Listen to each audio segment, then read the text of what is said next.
Hey folks, Mike here. Before we get to the episode, I just want to give a quick heads up about what's next for us. As you may know, Cthulhu-Con is a 12-episode miniseries, so after this episode, we just have one more, our grand finale, and that'll be the end of the show. But the good news is that we're getting ready to launch a new series called Bequest. It'll be on a separate podcast feed, though, and we'll stop publishing episodes on the Cthulhu-Con feed. So if you want to keep listening to our silly nonsense, pretty soon you're going to need to subscribe again. The new feed is already up wherever you find podcasts, and you can find a link to it in the episode description and on our website at skullandscones.com. We hope you'll follow us over there, and we're so excited to share more about it soon. Thanks for listening, and enjoy the show. Cthulhu-Con contains language that isn't for kids, and occasional gruesome depictions of horror. But it's fun.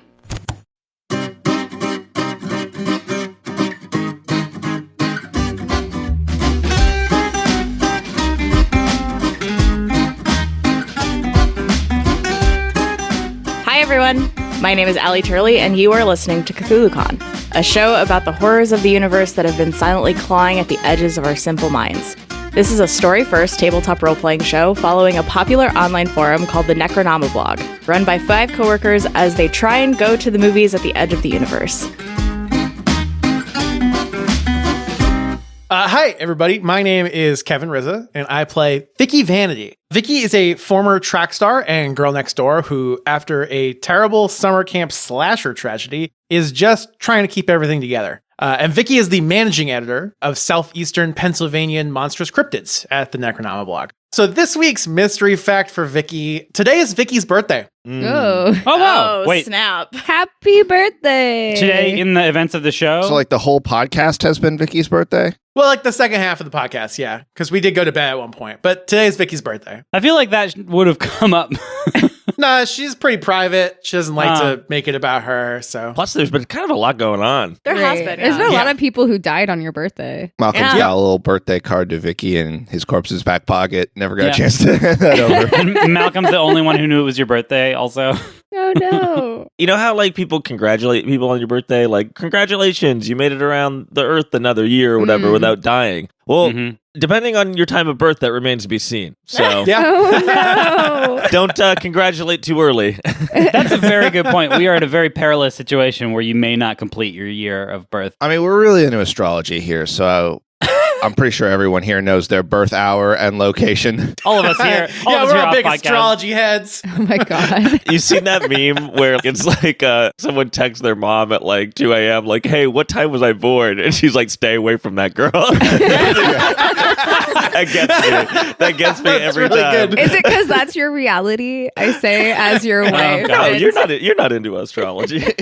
I do a little tarot. All right, so anyway, I'm Stephen Tansey. I play Malcolm Vance, former head of e-commerce and e-curio at the Necronomicon, current spooky ghost. And Malcolm's mystery fact is, before leaving on this trip, he had a bunch of like cash just from a lot of his cash businesses that he didn't get a chance to sort of deposit yet. So he hid it in his mattress. And now it occurs to him that if someone finds it, they're going to think he was like one of those weirdos who hides all their money in their mattress. But this was kind of an exceptional circumstance. So he's kind of upset about what this might do to his reputation. Well, okay, but also you did hide it in your mattress. Yeah. So I think it's at least somewhat valid. For No, I someone mean, people to- who put their money in a mattress instead of a bank are being silly. People who need to put their cash somewhere briefly because they can't get to the bank.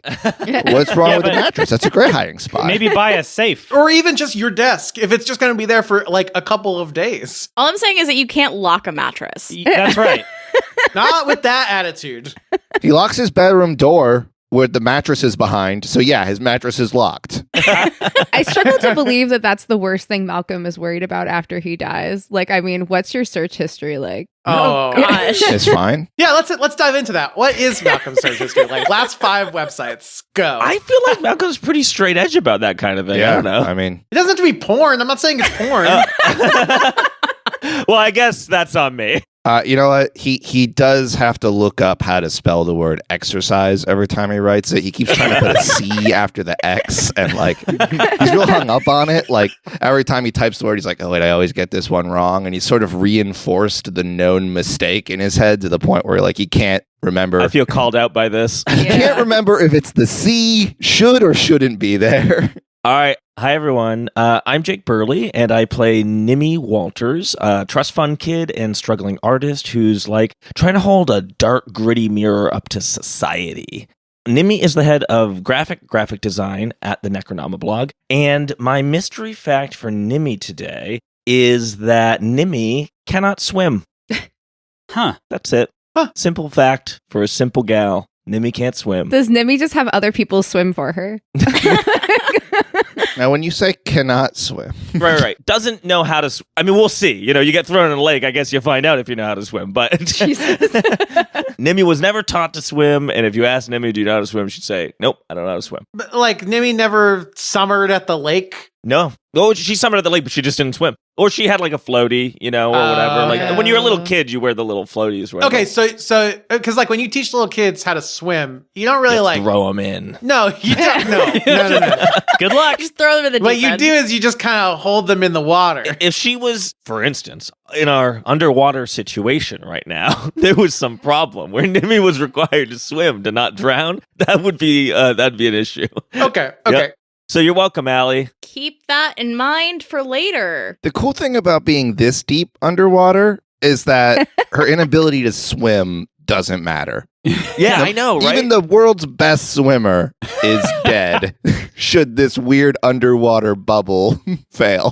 Unless we find like scuba gear, in which case you just put that on, you're fine as long as you walk on the ground. And just walk eventually to land? How does that Inability work? to swim doesn't make you sink to the bottom and let you walk. You know that like the whole ocean isn't just a slow, gradual slope down. Do you think people who don't know how to swim sink to the bottom like a pirate of the Caribbean? We've got to cut this so that I can do this joke when the time comes. Hi, I'm Kimberly Roten, and I'm playing Dottie Dowager, the blog's Mythos archivist, and your favorite menace and orthopedic shoes. Today's mystery fact: Dottie once burned down a Bed Bath & Beyond during a summoning gone wrong. She may also be responsible for the end of Joanne Fabrics. The end of the whole No, that's franchise. still a thing. That's not gone. But not the end of Bed Bath & Beyond, which is ended. Joanne Fabrics is gone, baby. Yeah, but if you burn down one Joanne Fabrics, they're not gonna. Okay. I didn't say I burned down one. Wow. So you burned down the headquarters of Joanne Fabrics. R.I.P. Joanne. No, she burned down a Bed Bath & Beyond. Pay attention. Yeah, thank you. God. All right, now we have to get the low-hanging fruit out of the way. Did you do it in the Beyond section? No, it was the Beyond that was too powerful. I've seen that Adam Sandler movie. Wait, what? I prefer to think of it as a Christopher Walken movie. Yeah, that's true. There's an Adam Sandler and Christopher Walken movie called Click, where he goes into Bed Bath & Beyond and finds the Beyond section, and that's where he gets his magic remote that stops time. Oh yeah, I remember that movie. sweet. That movie was bad. Yeah. Yeah, it's just like a weird, bad It's a Wonderful Life. There's an Adam Sandler movie called 8 Crazy Nights where it's animated, and are we just summarizing Adam Sandler movies? Yeah, let's just talk about our favorites. No, I'm partial to Happy Gilmore. All right. My name is Mike Turley, and I play Dr. Scott Adler, who was the chief of arcane materials research at the Necronoma blog. I forget the summary that I used, something about being disgraced geologist and got his wife killed in glowing rocks and something. Scott's mystery fact this week, we've been talking a lot about movies before and after we started recording this episode. Scott, not a fan of movies. He just doesn't like movies. And I know this makes him even more of a bad person. Because what type of person would not like movies? No, I like it. Movies are long. They take a lot of attention. Television's better. TikTok's better, actually. Oh my God. If your message doesn't fit in a TikTok, Oh my God. cut it down. I'm so angry right now. Be more concise. I'm gonna go to your house and kill you now. Scott doesn't have TikTok also. We're releasing these recordings as a series of TikToks, right? Absolutely not. But anyway, yeah, he doesn't like movies, but he does love popcorn, and specifically the popcorn that they sell at movie theaters. He does go to the movie theater and buy tickets for movies so that he can get the popcorn. and then You he could goes just into the get movie. the popcorn somewhere else. Yeah, though. but that would be weird. This is a true story. Did you know that you can DoorDash from I AMC? know, this is what I was You going to can say. actually, yeah. Wait, you can what? DoorDash. What? You can DoorDash food from the snack bar at AMC movie theaters. If That you want to is pay too much for something insane. and pay DoorDash money as well, you could. You too can get the bad nachos from AMC movie theaters. You got to get that movie theater butter and then let it get cold. Yeah. Can you imagine being the DoorDasher and just being like, why? I think we can pass universal health care and we'll keep it affordable by not providing it to anybody who's DoorDashed movie theater concessions. That's the But criteria. how many people have done that though? Enough. I don't know. But Enough that when I was at the movies yesterday, there was a little section over off to the side that was like DoorDash pickup here. Man. So some yeah, but that was a restaurant AMC. Maybe they were ordering the chicken tenders, which is also insane. But that's worse. Yeah. No, it's that's not worse. popcorn, or it might not be popcorn. I really like the Sour Patch Watermelon, but only from AMC theaters. Yeah. They make it special there. All right. So last time. Hello, and welcome to my Cthulhu-Con fancast, where we recap the episode and I hint at something I might try to do. Last time, our bloggers explored the city of Rella and lost their precious Jericho walkie-talkie. They found themselves transported to a theater, in a mall, to watch a movie. Do you think they know that Becky may have actually been psychic? She foretold that they would be betrayed, and the red-haired one betrayed them. This is so fun to watch. This is what a director must feel like, right? Expectations are important. This may be a good moment to get more from Malcolm as well. And there you met Thomas, who gave a long speech about how fandoms are bad and how he just kind of wants the world to end. Also, it turns out that Natalie is his daughter and did hold a knife up to Nimi's throat. Yeah, but then I got away, right? You did. Yes, you did get Thanks away. to my heroic savior, Vicky. Well, actually, I think that was Dottie. It was Oh, Dottie. Dottie. I'm sorry. Yes. My heroic savior, Dottie. Blasphemy. Yeah, so we're going to start with initiative. Because it does look like Thomas is able to dodge bullets Whoa. and is angry that you're all here. Dang, what a dick. I got a 17. Do I add anything to it? No. Yeah, so 2. I rolled a 19. So, Nimi, you are up first. If you would like to attack or talk. Natalie is on the floor. She got pushed down and let go of you, but she is still holding the knife and is looking at you specifically with like a look of I'm sorry on her face. Are you? Right? I'm going to say, what the hell, Natalie? I didn't want it to happen like this. Like, look, the I don't world. want to happen like this either. My neck. You cut my neck with a knife. What the fuck is wrong with you? It's just a little nick. You're fine. Look, I don't want to hurt you specifically.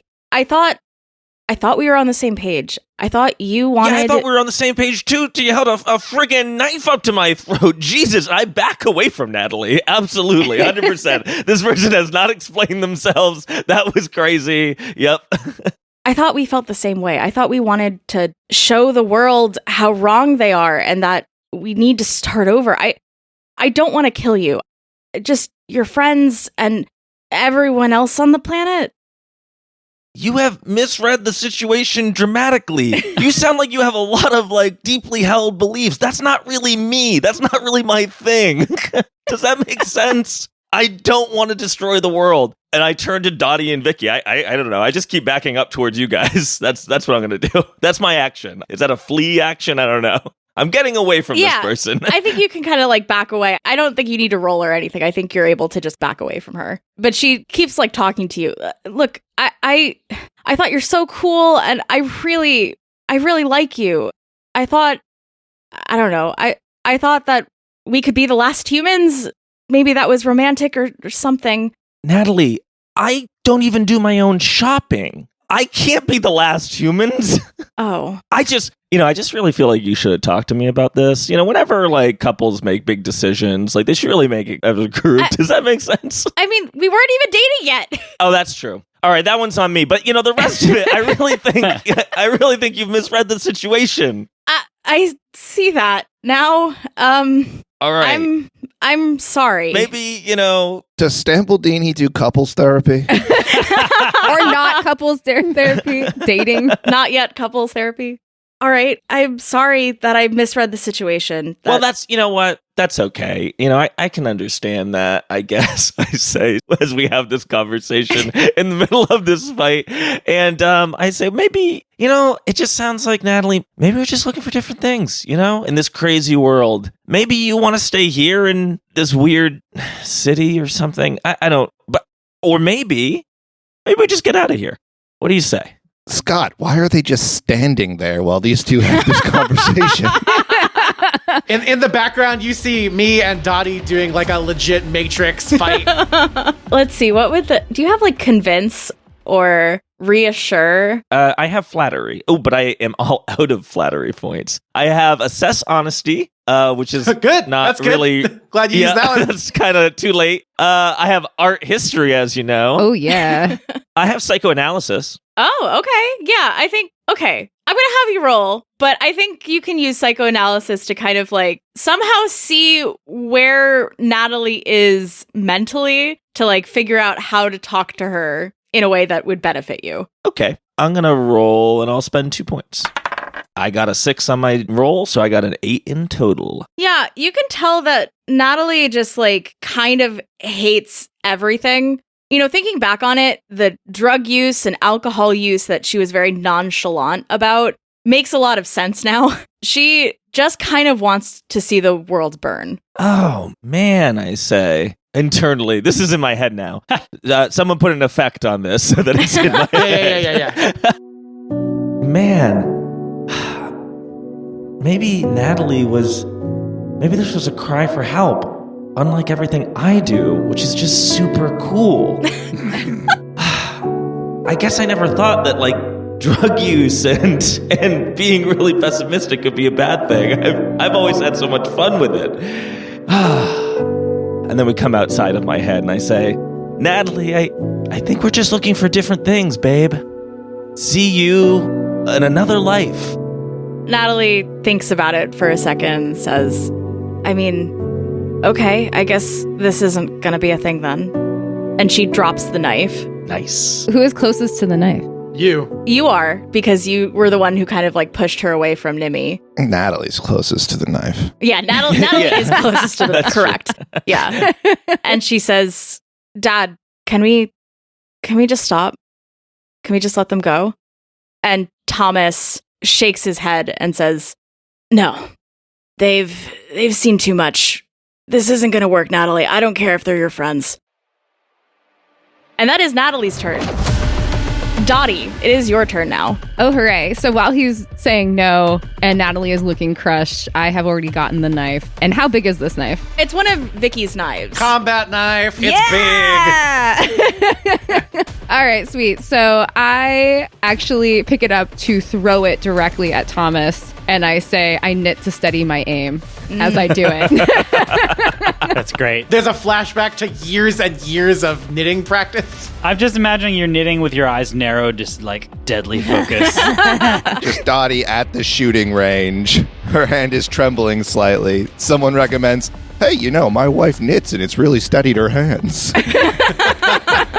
I have weapons as a skill. Yes, you can roll with weapons. Great. I'm going to use a couple points of those sweet weapons. I'm also going to give you some stability back for that, because just the idea of you knitting to improve your aim is really cool. Yeah, that's good.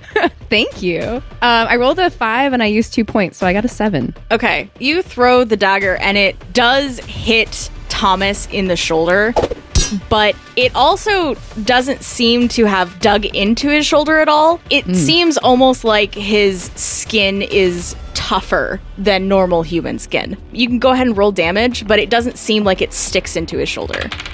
I got a 2. Okay, you did 2 damage. It doesn't seem to have phased him at all. Bummer. All right. Do other people notice this or just me? Everyone notices this. Everyone saw you throw a dagger, hit him, and it just kind of like bounce off like it was nothing. Woo! Go Dottie! Oh my god. Doesn't seem to have phased him at all, Malcolm says to Scott. All right, it is Thomas's turn. Thomas looks at all of you and holds his hands out, and his hair, which has been kind of pushed back, grows. Oh my god, and, he's going Super Saiyan. and also starts to like float up and change color Yeah. Damn it. to a golden hue. Okay, sure. Yeah, this is Goku. I thought what you said was silly, Kevin, until the description continued. So he then starts to float off the ground. Oh my god. And the shirt that he was wearing and jacket just kind of like rip as his skin starts to expand almost. And his eyes start glowing a deep red color. And he holds out his hand towards you, Dottie, and a stream of electricity just exits his hand and is aimed at you specifically. Oh no. It does hit you square on, and it is going to do 4 points of damage as you're electrocuted. Oh no. I have -2 health. Oh. That's bad. You don't look great. Oh no. Join us. I forgot that doesn't mean you're dead because It doesn't mean you're dead. Friggin' health counting in this system doesn't make any fucking sense. Yeah. You actually don't pass out until like I think -6. All right. I'm conscious but in pain. You're very much in pain. All right. All right, well, we've established that tequila heals you. That's canon. Oh, wait, why didn't we try that before we died? All right, and that was Thomas's turn. Vicky, it's your turn. I look around at the chaos of this scene. Like, I see Dottie, like, fall to the ground or whatever after being electrocuted. I am thinking about the fact that that dude just dodged my bullet and the fact that he just got stabbed with a knife and it didn't do anything to him. And I realize that this reminds me a lot of a situation I was in 6 years ago with a big Jason monster who would refuse to go down and seemed invincible. And in that moment, I realized there's only one thing for me to do. So I am going to toss my gun to Nimi, the only other person left standing. And I'm going to, just like Goku when he was fighting Raditz, grab him by his arms from behind and hold him so that Nimi can get a clean shot. All right. Did Vicky turn the safety on before tossing the gun? That's really irresponsible firearms I handling. mean, it's a revolver. There's no safety on those things. Oh no. very dangerous to do what you just did. Yeah, but I mean, you know what else is dangerous? Everybody getting killed by Raditz. So Or whoever. You make a good point. Yeah, so you're going to try to grapple him. I'm going to say that he is not off the ground enough that, like, you can't reach him. And I don't even think you'd have to roll for this because he's relatively big, so it's hard to, like, miss at something like this. And you have a decent amount of athletics left. So I think you just do this. I think you just go up to him and just grab both of his arms quickly so that Nimi can get a clean shot. all right.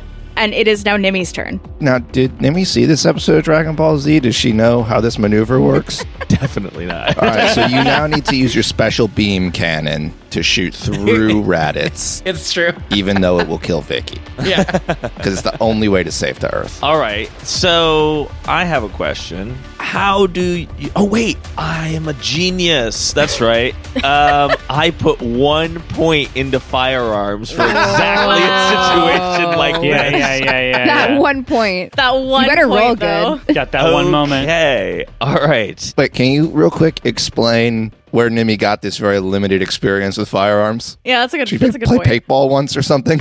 That's a really good question. So Nimi grew up in a huge estate, as you might imagine. And I've said a little bit about like how that was a little abnormal and there might have been some shady stuff going on. But her house had a room that had like animals' heads stuffed everywhere and like old timey flintlock pistols and like rifles and stuff like that. And that's how Nimi has the 1 point in firearms. Nimi has never shot a modern gun, only old-timey, like, antique guns that someone would display in their house. That makes sense. So there you go. All right.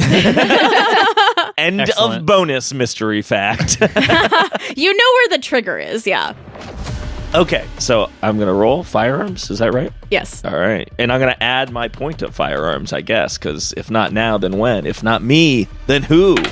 Ooh, I rolled a 5, and that's a 6 with the bonus, so that is a 6 to shoot this guy. Yeah, so And I say, cocking the gun, I say, enjoy the fall lines in hell, Thomas. That's very It's really good for Nimi in particular.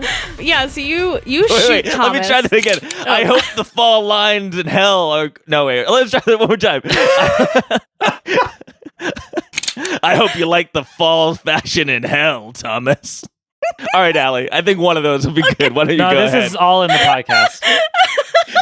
Vicky's sitting there stealing herself for getting shot through the chest while this happens. Like, Yeah. all right, I'm doing it. I'm sacrificing Hold on, let me get the myself. line again. Yeah. Oh, God. Yeah, so you hit Thomas. It hits him square in the chest. But just like the knife, the bullet doesn't go all the way through. And it also seems to have not even, pierced his skin all that much. It hits him, there's a trickle of blood, and the bullet falls to the floor in front of him. You can still roll damage, though. Am I dead? Nope. Am I dead? I got a 3. 3 damage. Yeah, so Vicky, you're sitting there bracing yourself to be shot, and then you hear the gun go off, but you don't feel anything, and you look down. It's like there's that 1 second where it's like, you know how people don't recognize they've been shot right away? Yeah. That's what I think is happening. I'm like, getting shot doesn't feel like anything, guys. Maybe Nimi missed. That seems pretty likely, right? In fact, on that little TV, as far as I can tell, that's what happened. All right, we're actually going to switch a little bit. I know that we're in the middle of initiative, but in the void, Malcolm and Scott, you are watching this happen, and it seems pretty clear to you that Thomas isn't impervious completely, but he is way stronger than anyone was really expecting. He's not impervious completely, but he's way stronger than anyone was expecting, Scott. I'm worried about this. Yeah. I don't give them great chances. You hear Cthylla's voice echo through the void.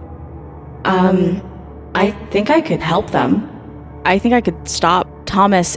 I think the powers that he's manifesting are somehow from me. Huh. I might be able to take them away, but I do that. Do it. I need more knowledge in order to do my power is just not quite there yet. All right, let's see. Yeah, should we bust out another? Finish the times tables.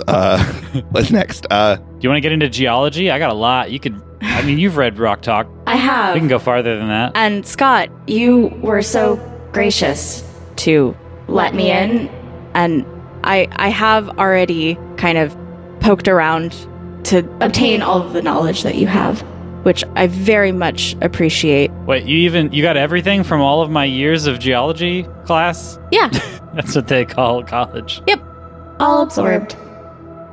Well, Malcolm, what would help is if you let me in, but I know that you said no to this before. I do think that You can stop Thomas. I can take his powers away. I'm pretty sure of it. Scott turns to Malcolm, and I will remind myself and the listener that he's kind of enthralled and charmed by Cthylla, and he's just imploring with eyes wide. I really think you need to let her in. I think it's the only way. All right.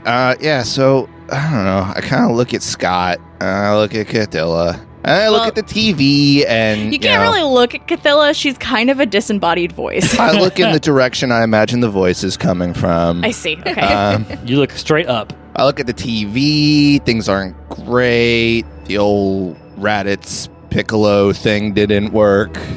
Yeah. All right. Come on in. What do I got to do? Do you need me to sign something in blood? Do we need to? No. Is it like a smooch thing?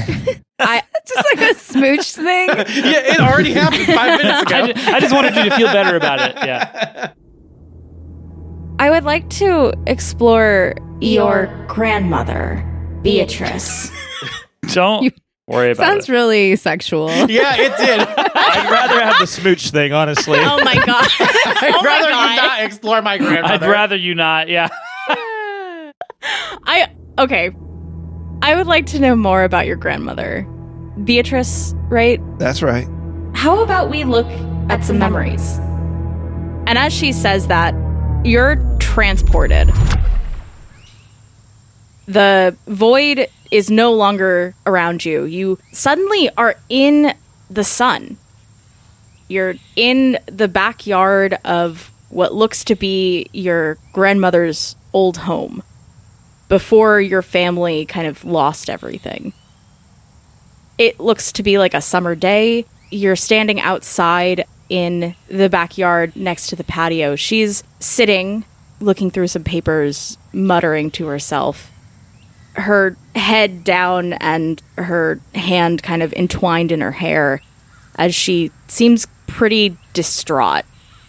And you hear her say, "It's got to be something I did. I made all the offerings on time. I never insulted them. I didn't tell anyone. How can this be happening?" You start to watch her as a younger version of yourself, a teenager, kind of on the cusp of college, walks over, accompanied by your parents as you're arguing about something. You remember this argument very well. It's the moment that you were told that your dream school of Oxford wasn't going to happen because of money problems. You hear your mother say, I'm sorry, Malcolm, I really am, but we can't afford it. We have to start looking for a more affordable house. Your father needs to look for a job. We just wouldn't be able to help you. The arguing continues as you watch your younger self try to make points about financing, about borrowing money. But you can tell now, as you could then, that this is falling on deaf ears. After some time, your grandmother overhears this and starts to break down and cry and says, "It's my fault. It must have been something that I did. They stopped providing. Our luck is gone. Our financial security for years now. I don't know what happened. I appeased them, but I must have told someone on accident, or it's just my fault." I don't want to watch this. I've seen this a dozen times. She never did stop blaming herself. Yeah, your younger version of yourself is trying to comfort her and is just saying, like, "I told you, it's not your fault. This face stuff isn't real." And you hear Cthylla say, "Why did you tell her it wasn't her fault? Why didn't you just tell her that it was you?" Huh? Why didn't you tell your grandmother that you were the reason? I told her it wasn't her. What? I'm not. What do you mean? The Fae contract that your grandmother had, you broke it. Did you not know that? I'm not the signatory on any contracts with it. Well, I guess with you, I did let you in here, but I don't think I was in perfidy with it. What do you mean? Well, how did I break it? It's not just her that she signed for. It was your lineage. Why don't I show you? And as she says that, the memory that you're standing in starts to kind of melt away. The summer sun kind of turning to a dim, wintry daylight. You're now in what looks like part of the woods behind your house. It's winter. There's a thin layer of snow on the ground, and you can see 3 sets of smaller footprints leading up to a bridge over a small stream.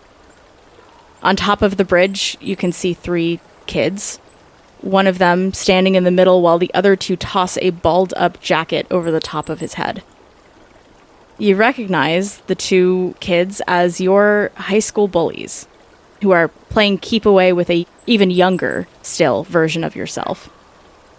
You hear one of them yell, "If you're so rich, Malcolm, why does your jacket have mud all over it?"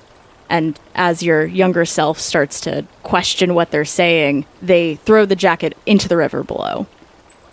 They continue to mock you about your wealth, your clothing specifically, but it isn't until they insult your grandmother that your younger self gets so frustrated that he blurts out, My family's not poor. We have protections and gifts from the Fae. My grandmother told me so. And as you say that, you notice something you never saw as a child, but there are several pairs of small yellow eyes watching from a bush behind the three of you. And as those words leave your mouth, in the distance you can hear the sound of whispering. And you start to take a step towards the bush, and as you do, it starts to rain. Downpour. And the snow and your jacket is kind of washed away as the memory around you also starts to melt.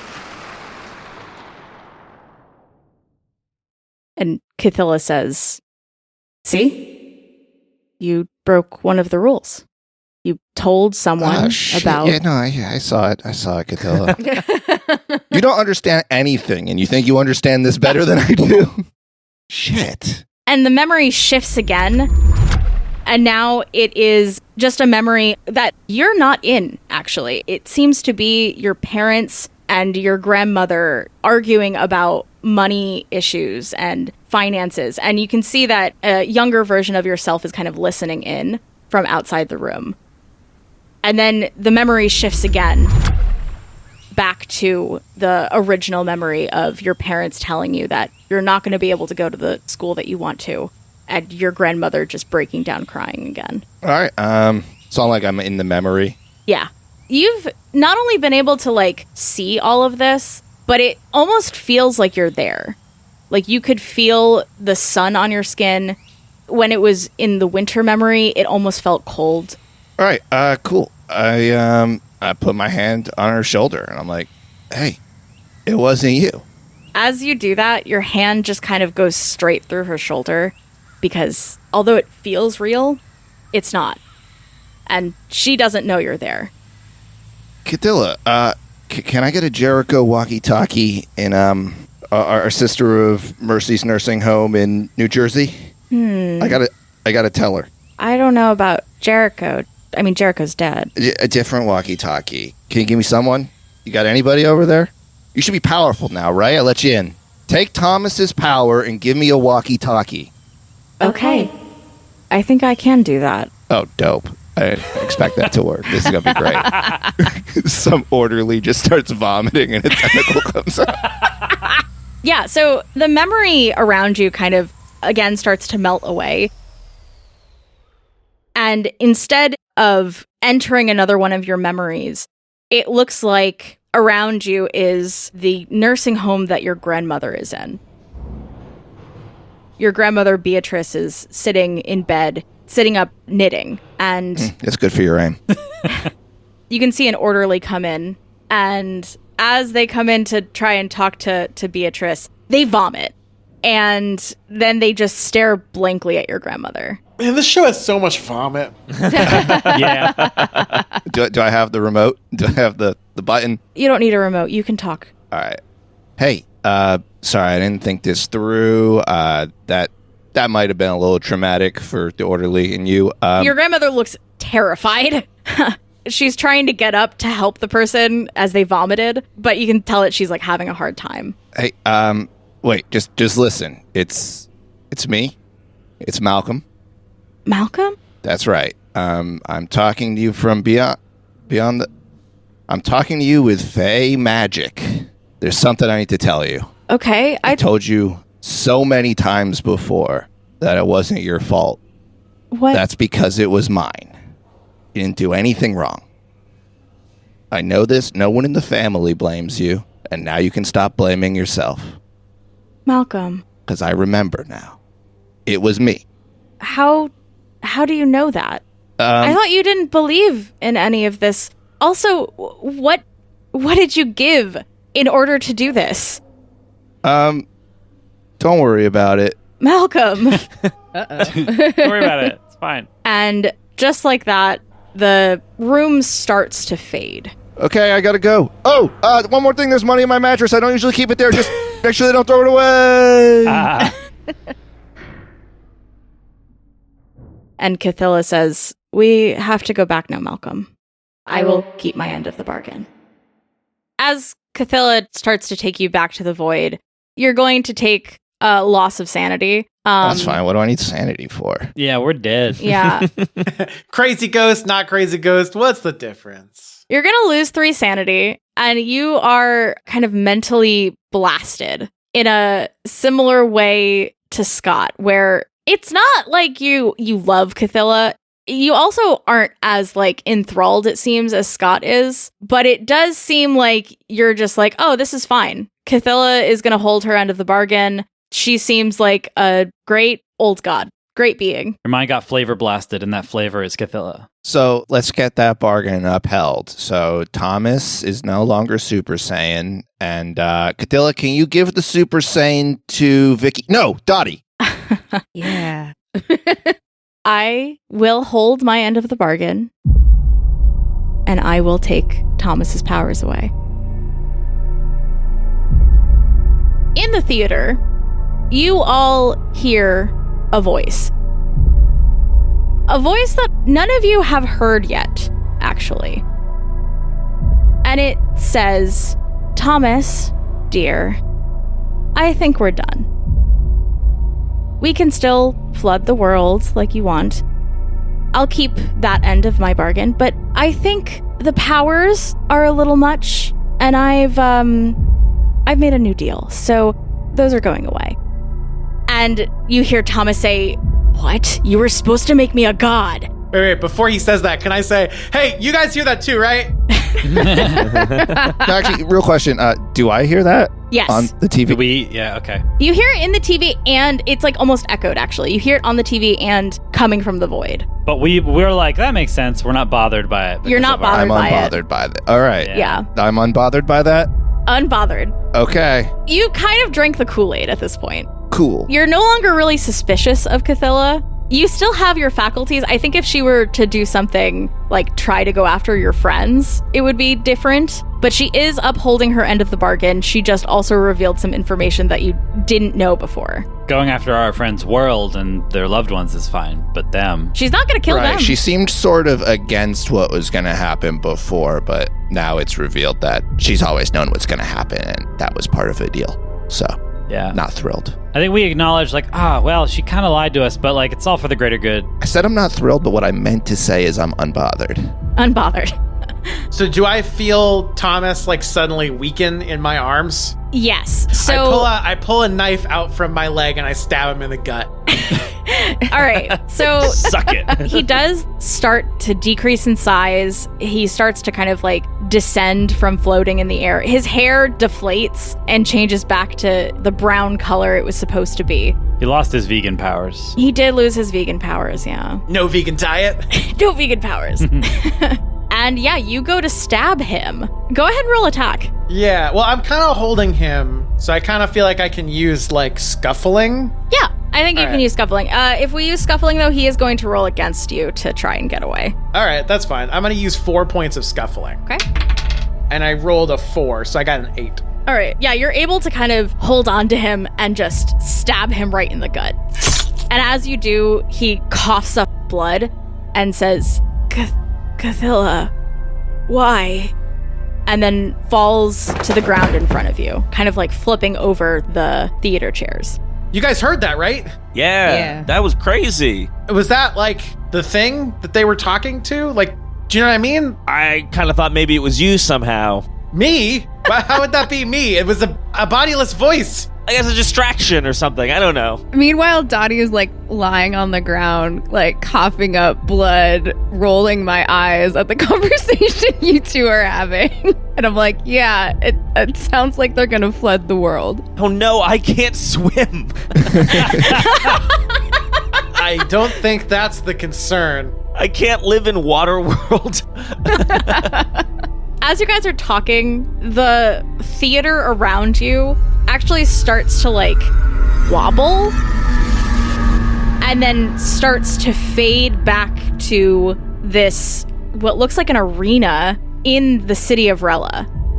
It seems like you were in the city the entire time. It just, there was some kind of mirage that made it look like a movie theater. And Thomas is laying on the ground in front of you and is also coughing up blood and says, I just wanted this to be a memory. Something to tell the next generation about and start over. The next generation of who? I say. You're gonna kill everybody. Who you're gonna? This is your daughter. What the fuck are you talking about? We were gonna become gods. I was a god. All right, we can take this out if it's too much, but being a god doesn't make incest okay. What are you talking about? Well, Nimi, I'm glad you brought this up because when you two were talking earlier about repopulating the Earth, that doesn't work, right? You both have the same parts. Wow. If that's what you want, She said last humans. She didn't say repopulate the Earth. What a regressive way of thinking, I say to Vicky. I mean... Meanwhile, Dottie has sort of crawled over and is putting her old, wrinkly, well-manicured hands on Thomas's neck and is starting to squeeze the life out of him and says, tell me how to stop this. You bastard. Oh, right. I grabbed the scruff of his neck and help because I feel this way as well. Team effort. Guys, he can't tell you how to stop it if you're choking him out. That's exactly the joke I was going to make. That's true. It's a good point. Thomas is like, I can't. Just enough that he can talk. Malcolm is screaming at the TV screen. I can't say anything. I won't talk, huh? I put my gun to his head. Oh, shit. After a while, you realize that he can't talk while you're choking him. Sure, yeah. And you let him start to talk again and, coughs off even more blood and says, Kathy, you have her, right? Yeah, we do. Yes? Do we? Natalie we did. I thought Natalie had it. Yeah. And that's when you realize, where's Natalie? You know what? I feel like this one was on me, guys. Yeah. Well, I feel like it was on me to check Natalie. That's my bad. Wait, but did we clarify from Thomas that we have to kill the octopus? Thomas says, you have to kill Kathy and then stop Cthylla. I don't know how to, but you have to talk to her and convince her to stop. wait, hold on. You want me to talk? Okay. Where is she? Man, you've gotten hella cooperative. Regret on their deathbed. Just don't hurt Natalie. No. You didn't answer my question. Where is Cthylla? In her void. Okay. I mean, how did you talk to her, right? That's how you did this weird thing? She talked to me. Is she like on Insta or? And then he dies. Yeah. Yeah. He's like, he keeps trying to say something and then his eyes just go glossy and he dies. Fuck, we never got the Insta handle. Oh my god. We'll never find him now. Hey, Cthylla, I'm totally unbothered by all this, but can you talk to them? I mean, Sounds like they want to talk to you. And you just talked to Thomas. No worries if not. Yeah, whatever. she says, I'm sure they will find a way to get here. We'll talk to them soon, I'm sure. I'm totally unbothered by the contradiction here, but you've already established you can talk to people without them coming here. Correct. We just saw you do that with Thomas. Maybe I don't want to be stopped, Malcolm. Yeah, of course not, and I'm totally unbothered by that. Yeah, no, we're both totally unbothered. I'm really more interested in exposition, you know? Yeah.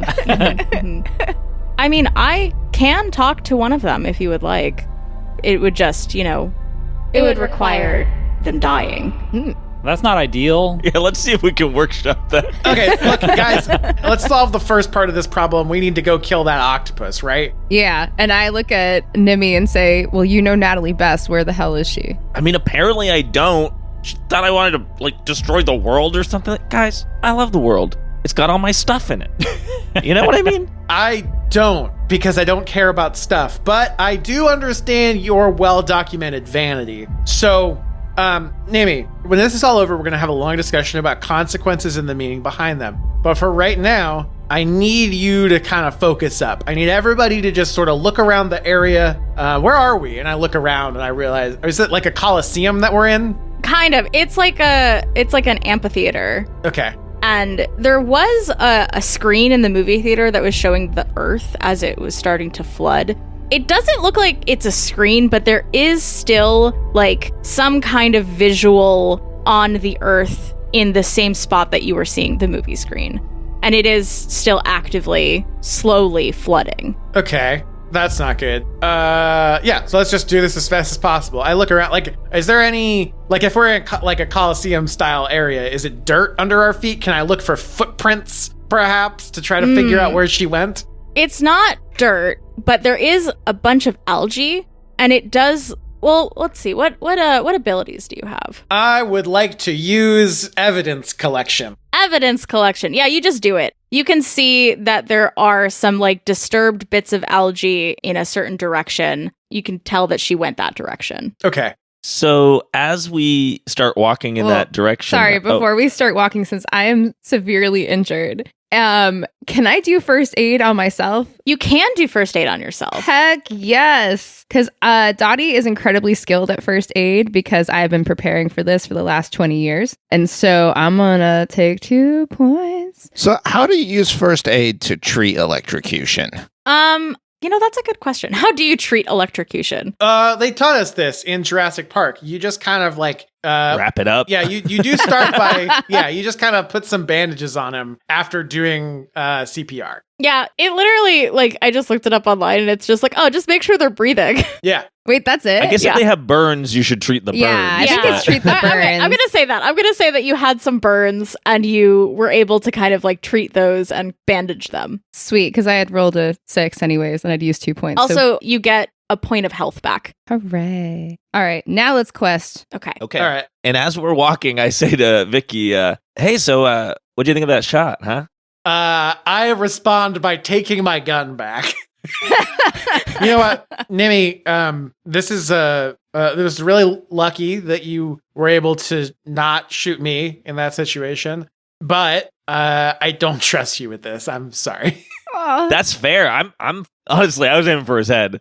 Oh, yeah, that makes sense. You know what? No, Nimi. I was kind of flippant there, but like it was, with heat of the moment, everything going on. I do just want to say, like, I'm glad you're here. As much as that means anything at this point, even if we're all gonna totally die, probably, I'm glad that we got to know each other a little bit. Yeah, sorry my, I guess, would-be girlfriend tried to, like, kill the whole world or whatever. Hey, Dottie, thanks for saving me, by the way. I guess, I don't know. Thanks for looking out. Don't sweat it, kid. You would have done the same for me, I think. No, she wouldn't even do first aid on you. I say, maybe next time I will. Thanks, guys. Hey, while we're kind of doing this and sort of talking about our feelings and everything, it's my birthday. Happy birthday. What? Yeah, today's my birthday. I didn't say anything because, like, I don't like making things about me. Oh my God. Vicky, I'm so sorry. I've been so mean to you on your birthday. Wait. That's not right. Wait, you were mean to me? Oh, no. Oh, no. Yes, I didn't get you a gift, which is very mean. No, that's okay. Most people don't get me gifts. Nobody given me a gift for my birthday in like 6 years. So. Oh my God. Oh, no. Oh, no. No, that's okay. You don't have to feel bad. So when you wake up on your birthday, who makes you breakfast in bed? Nobody? But who gets you your special birthday tiara that you wear all day? That's not a, what? Oh no. I love Nimi. And I look at Dottie like, oh. And I'm looking at you like, oh. And I take out of my purse another little knitted elder sigil, and I say, this is from the two of us, and I hand it to Vicky. Wow. This is like the nicest thing anyone's ever done for me. Oh, no. So sad. Wait, presumably Vicky used to have a normal life. This can't be the nicest thing that's ever been done for Vicky. It's been a hard road. What if she's always been awkward, though, guys? Maybe we just assume that Yeah. this... And I put my arm around you, Vicky, and I say, listen, when we get out of here, we're going to do your birthday right. I'll get Jericho to... And then I stop. Oh, no. You know what? Maybe I'll help. Maybe I'll make you breakfast. What do you think about that? Yeah. Like what kind of breakfast? Oh, well, Jericho would make me a fruit plate, a short stack of pancakes, matcha latte, and frozen acai bowl. I don't know how to make any of those things, so do you like toast? Yeah, I love toast. Great! Toast! How hard can it be? You just put the toast on the oven, right? Or on the, you turn it on and you put the toast on there. On it. We'll figure it out. It'll be fine. I hope they survive so we can have an epilogue where Where she's making toast. Nimi destroys some toast. And they burn down a kitchen. I think this moment was very sweet, and you all gain a point of stability because of it. Awesome. Yay! Do we get stability for watching it? No, you guys aren't even on our side anymore. We're kind of on both sides. I'm playing both sides. Hey, I still have 5 sanity. Do I have to be this mind blasted? Honestly, I do think it's actually probably fading for you a little bit. You were fine with all of the choices that Cthylla has made up until this point, but also she did just straight up say that she didn't want to stop what she was doing. Right. And that hurt me because she told me she did want to be stopped. Originally, yes. You're hurt, but you are unbothered. Remember that. Right. I think Scott's whole thing was a little bit more traumatic, considering that he had to relive the memory several times, where you went through the memory once and then also got to talk to your grandmother. Yeah, that's kind of bullshit. He had a much easier time. Yeah, I got some catharsis. You got nothing. That's right. I'm a shell of my former self. So I think it makes sense for you to kind of be okay with what Cthylla just did, but also all of the future actions can be questioned. Yeah, I guess I just want DM permission to begin watching her like a hawk and plotting against her. Yeah, you have permission. Hey, Cthylla, can we do something for Vicky's birthday? Something for Vicky's birthday. Explain birthdays to me again. It's, you live a year and then you get a trophy for it? Yeah, you got it in one. We celebrate traveling around the sun with presents. Survival can be difficult, so we celebrate every successful year of doing so. Huh. How do you keep track? The stars, relative position of Earth in relationship to the sun. Well, now we use calendars, but that's how we worked out the calendar. So you want me to give Vicky a statue? Trophy? I think she might like that. Give her a small one she can carry with her. Snacks are cool. Super Saiyan powers like Thomas had. I think she'd love that. I don't know. Thomas literally gave me the Earth to get that. All right. So you don't have to give her the...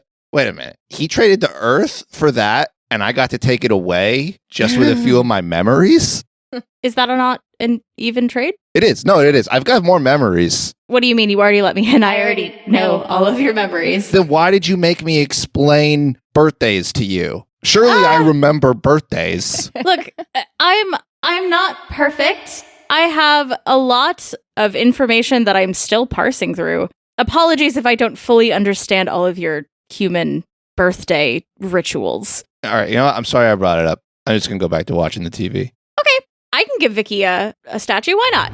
And then as you guys are walking in the direction that Natalie was, strangely, there is a statue of Vicky just chilling on the side of the amphitheater. You don't know if it just appeared there or if it's been there the entire time, but it is a Vicky. It is a complete one-to-one of Vicky as she is now. Dottie, with extreme skepticism, looks at Vicky and says, "Why is there a statue here of you?" Well, I mean, why did you bring us here, you son of a bitch? Yeah.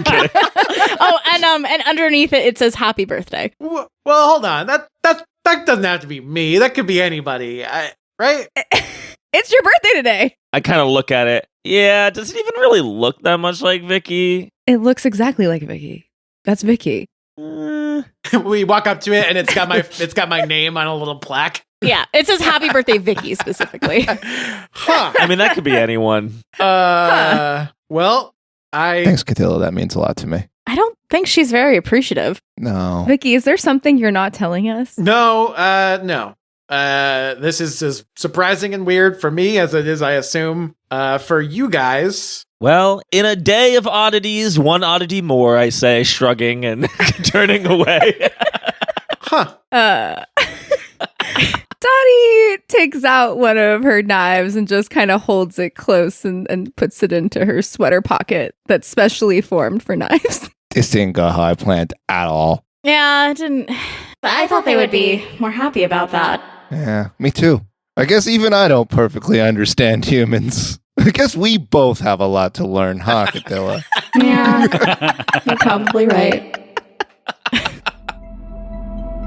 So you start walking in the direction that Natalie walked away in, and you kind of leave the amphitheater and start to walk into what looks like kind of a viewing box almost. There is a big, almost throne room atop some stairs that overlook the amphitheater.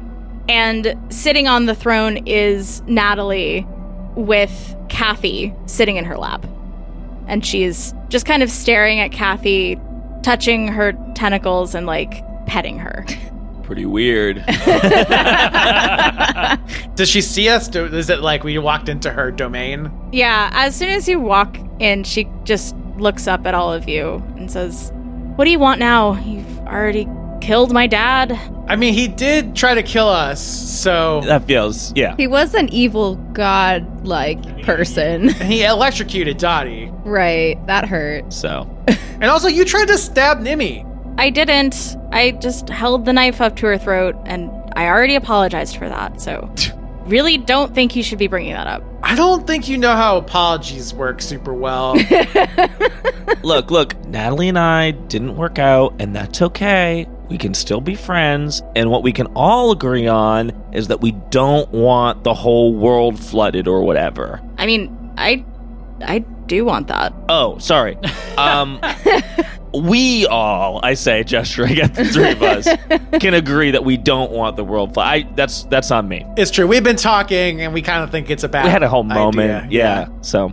It's my birthday. Happy birthday, I guess. Well, you wouldn't make the whole world flood on my birthday. I didn't do this. All right. Look, Natalie, here's what we want to do. We want to take Kathy, and we're going to just bring her to a farm upstate. Excuse me, I know what that means. No, you don't understand. It's not like a metaphor for killing her. It really is a farm. It's very nice. It's my aunts live there. They've been farming Octopus? Octopi? No. They don't farm octopus. It's just, it's a nice place for a young octopus to grow up and enjoy, the nature and, learn a little about herself, maybe. Are you sure that you need to do this? Because I like this octopus. She's really nice. Well, we were talking and we think that it would be best For the octopus. Right. For the octopus to kill her? No. Again, it's a nice farm. No. And while they're having this conversation, Dottie had already taken out her ninja throwing stars. Throw first, talk later.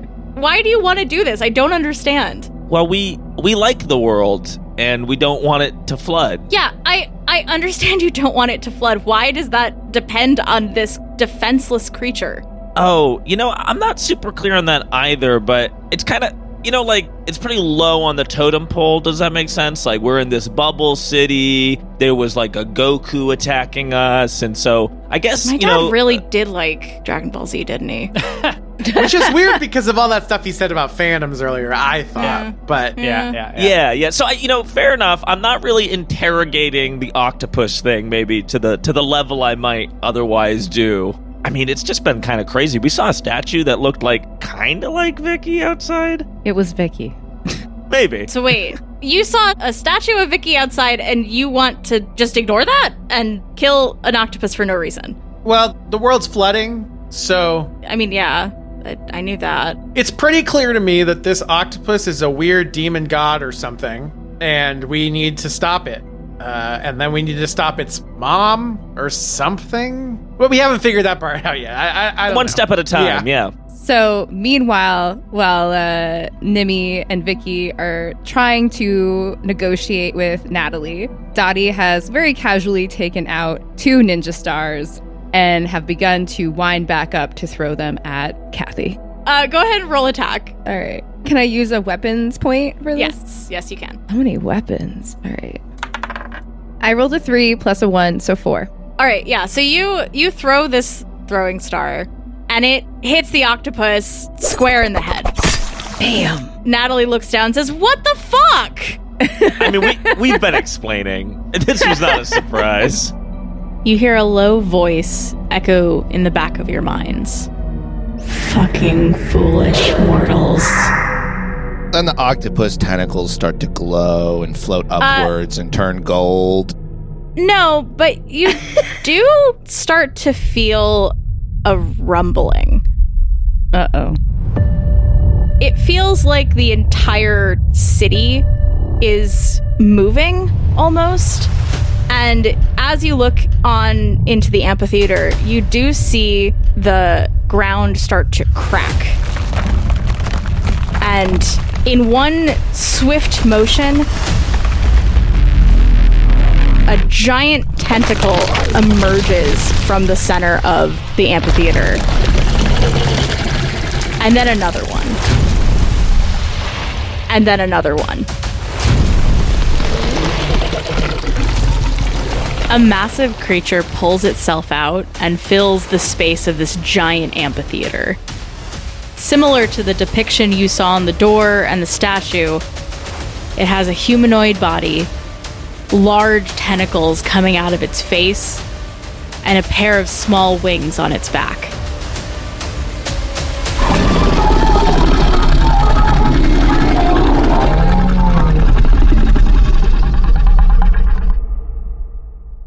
Scott, watching this on TV, is like, God damn it, is that fucking Cthulhu?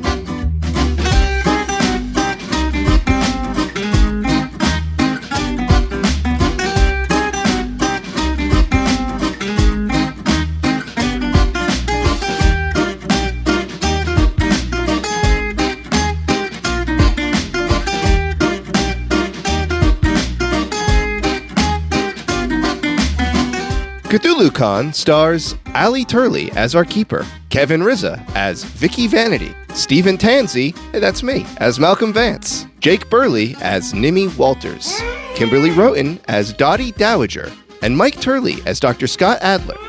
This episode was edited by Jake Burley with sound design and engineering by Mike Turley. Cthulhu-Con is a production of Skull and Scones. You can find links to all our stuff at our website, skullandscones.com.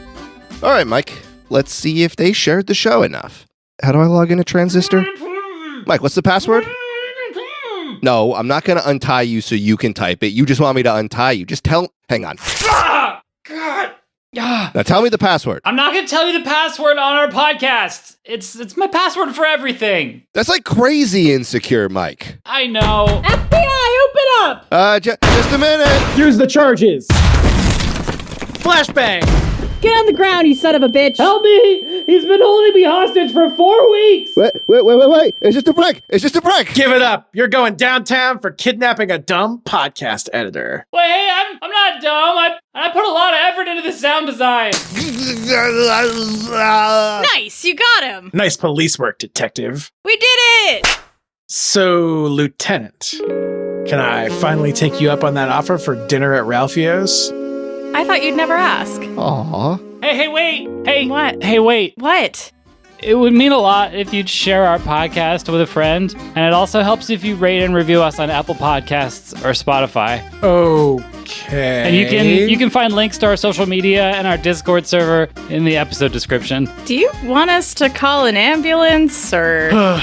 Thank you so much for listening. Don't forget to subscribe if you haven't already so you don't miss an episode. And we'll be back with our final episode in 2 weeks on March 3rd. See you then.